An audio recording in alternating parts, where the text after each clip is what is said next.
आपण या ठिकाणी अगदी हळव्याशा निरोप समारंभाच्या कार्यक्रमानिमित्त या ठिकाणी जमलो आहोत. तसं पाहिलं तर निरोप म्हटलं की थोडासा सुखद, थोडासा दुःखद हा प्रसंग असतो. त्यात वर्ग 10च्या विद्यार्थ्यांना वर्ग 9चे विद्यार्थी निरोप देत आहेत, वर्ग 10चे विद्यार्थी निरोप घेत आहेत. त्यामध्ये माझी निरोप घेण्याची वेळ जवळ आलेली आहे. म्हणून आजच्या प्रसंगी जसं मला माहीत झालं निरोप समारंभामध्ये मला यायची इच्छाच नव्हती की वर्ग 10चे विद्यार्थी माझ्या निरोप समारंभाच्या कार्यक्रमाला या ठिकाणी राहणार नाही, की ज्यांना मी वर्ग 5वी पासनं बघत होतो, अगदी छोट्या छोट्या मुली की ज्यांना मी माझ्या हातामध्ये त्यांचे बोटं धरून या ठिकाणी आणलं होतं, त्या मुली, ते मुलं आज इथून आपल्या उज्ज्वल भविष्यासाठी या ठिकाणी जात आहेत.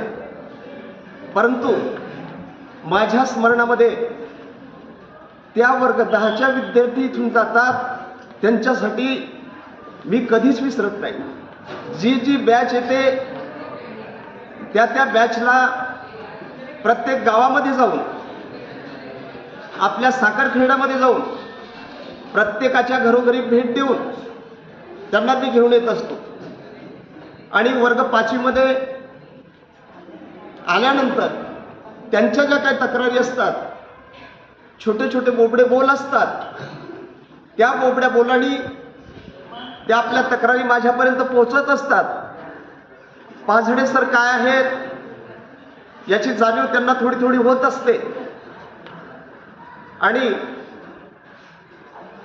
ते मी आल्यानंतर शांत बसतात. मी एक शिस्तीचा भोक्ता, शिस्त प्रमुख म्हणून माझं नावलौकिक झालेलं आजही सुद्धा तेच आहे. तर असा या हळव्या क्षणानिमित्त आपण या ठिकाणी जमलो आहोत. मित्रहो, सूर्याचे हृदय पागळते, सूर्याचेही हृदय पागळते. दिवस माळवल्यावर कठोर मनेही हळवी होतात, निरोपाचा क्षण जवळ आल्यावर. तसा तुमचा वर्ग 10चा आणि माझा दोघांचाही निरोपाचा क्षण हा जवळ आलेला आहे. आजच्या दिवशी वर्ग 10चे विद्यार्थी मला निरोप देतील असं म्हणायला हरकत नाही. पण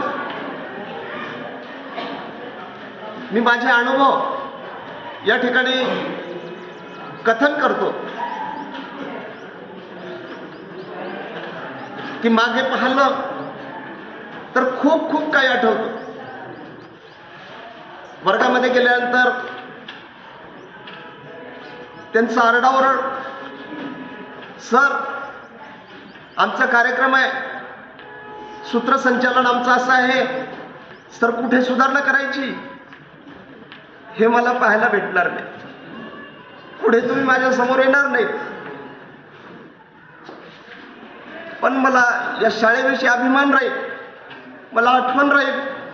सदोदित मी केव्हाही तुमच्या या ठिकाणी उपयोगी पडेल. अशा प्रसंगी आयुष्याला आकार देण्यासाठी तुम्ही पुढे जाणार आहात. तुमचं गावात, तुमचं राज्यात, तुमचं जगभरात तुम्ही नावलौकिक करणार आहात. मित्र हो, आज हे स्पर्धेचं युग आहे. या स्पर्धेच्या युगामध्ये फार संघर्ष करावा लागतो. आज आपण पाहतोय प्रत्येक परीक्षा कठीण होत चाललेली आहे. म्हणून अभ्यासाशिवाय पर्याय नाही. आपल्यावर संकट येत असतात, परंतु ती संकट आपल्याला घडवण्यासाठी येत असतात. बी घडवण्यासाठी येत नसतात. फुलाच्या पाय घडवून चालताना काट्यांना बोचणं माहीत असतं, परंतु त्यांना दुःख काय असतं हे माहीत नसतं. त्यांना वेदना कळत नसतात. त्यामुळे आपण आपले पाय घट्ट पकडायचे, घट्ट करायचे. एक दिवस काटेही म्हणतील हम झुक जाते हैं, तुम चले जाओ. अशी परिस्थिती तुमची त्या ठिकाणी राहणार आहे. म्हणून संकटाला कोणी घाबरू नका. अनेक संकट येत असतात आणि घडत कोण असतं? सबब सांगणारे घडत नसतात आणि घडणारे कधी सबब सांगत नसतात. म्हणून एक लक्षात ठेवा, आपण स्वतःला कधीच कमकुवत समजायचं नाही. मनामध्ये जिंकण्याची वृत्ती ठेवा. तुम्ही तेव्हा रणांगणामध्ये जिंकणार आहात. मला हे येत नाही, मला ते येत नाही, असं मनामध्ये काही भाव ठेवू नका. मी समर्थ आहे. जो काय तुमचा अभ्यास झाला असेल तो अभ्यास तुमच्या उपयोगी पडणार आहे. म्हणून मनाने जिंका. रणांगण तुम्ही 100% जिंकणार आहात. अशा शिकवणी, असे बोल आमचे मित्र जोशी सर आणि मी आणि सर्व शिक्षक त्यांच्या परीने या ठिकाणी सांगत असतात की कसं सामोरे जायचं, काय करायचं, काय नाही करायचं.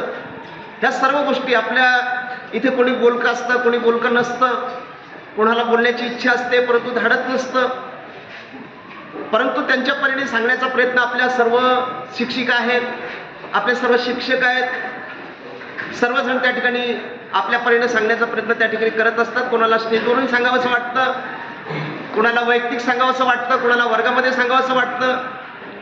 आमचे गर्गे सर माझे मित्र सर्व विषयामध्ये प्रवीण आहेत. प्रवीण या विषयासाठी म्हणतोय मी त्यांच्यापेक्षा वयाने जरी मोठा असलो तरी सुद्धा ते सर्व गोष्टीमध्ये अपडेट आहे. आणि तेव्हा मला जेव्हा केव्हा अडचण पडायची त्यावेळेला मी त्यांना विचारायचो, मला त्याचा खेद नव्हता. म्हणून तुम्ही तेच करायचं. आपण आपल्यापेक्षा लहान आहे, आपण त्यांना कसं विचारावं असं मनामध्ये कधीच बाळगायचं नाही. तसेच आमचे जोशी सर आहेत. वर्ग 8चा भूगोल माझ्याकडे आला, इतिहास आला. मला थोडी अडचण गेली. एक मॅथमॅटिकल फॉर्म्युला होता, तो सरांकडनं मी समजून सांगितला. सर हसत म्हणाले की खरंच तुमच्यामध्ये काहीतरी करण्याची जिद्द आहे. सर तुम्ही तो विषय घ्याच. आणि या अगोदरही सुद्धा मला 10व्या वर्गापर्यंत चाल देण्याचा प्रयत्न त्यांनीच केला. चांगलं नेतृत्व आहे त्यांचं आणि त्यांच्यामुळे बऱ्याचशा गोष्टी माझ्या घडलेल्या आहेत, बिघडलेल्या नाहीत. मित्र हो, माझं BEd झालं ते BEd देखील सरांमुळे झालं, जोशी सरांमुळे. ते मी BEdला दोघं सोबत गेलो. त्यांचा नंबर लागला नाही, माझा नंबर लागला. त्यांना तरीही आनंद झाला. ते असं म्हटले नाही माझा लागायला पाहिजे होता. नाही, माझी फी सुद्धा त्यांनी भरली, मला माहितीही नाही. आणि भरली नसती तर मी BEdही सुद्धा करणार नाही. तर अशा वृत्तीचे सगळे मनमिळावू आमचे सर्व शिक्षक मित्र आम्हाला या ठिकाणी भेटलेत.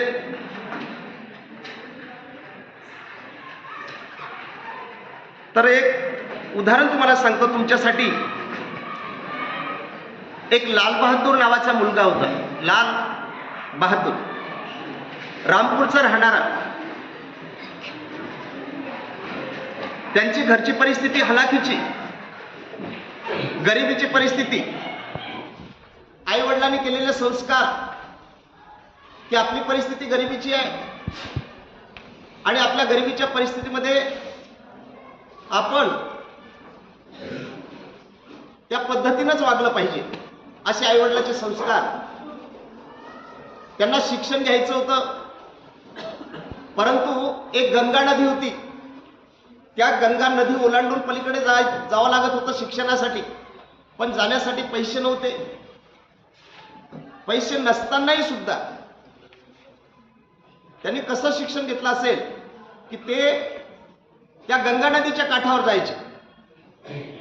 नावाडी यायचा, त्यांना म्हणायचं बहादूर चल. बहादूर म्हणायचं नाही, पैसे नाही. नावाडी म्हणायचं पैसे नंतर दे. पण तो परिस्थितीची आठवण, आईवडिलाची आठवण त्या ठिकाणी व्हायची आणि मग तो निर्णय घ्यायचा नाही. तो नावाडी नाव घेऊन दूर जायचा आणि दूर गेल्यानंतर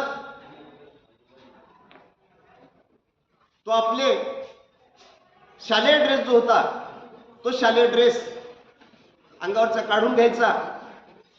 2 पुस्तकं जवळ असायची, ती 2 पुस्तकं डोक्यावर घेतली, डोक्यावर घ्यायचा. 2 पुस्तकं नोटबुक डोक्यावर घ्यायचा आणि आपल्या अंगावरचे काढलेले कपडे त्याचा मुंडासा बांधायचा, फेटा बांधायचा आणि पोहत पोहत त्या पलीकडच्या तीरावर जायचं. ते होते लाल बहादूर शास्त्री. आणि त्यांनी अशा प्रकारे त्या ठिकाणी शिक्षण घेतलं, तेच देशाचे पंतप्रधान झाले. असं उद्दिष्ट आपल्या डोळ्यासमोर ठेवलं पाहिजे आपण आणि त्या पद्धतीने वाटचाल केली पाहिजे.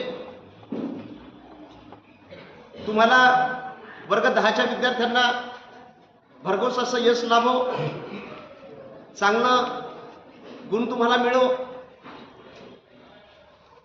मार्क्स गुणाबरोबर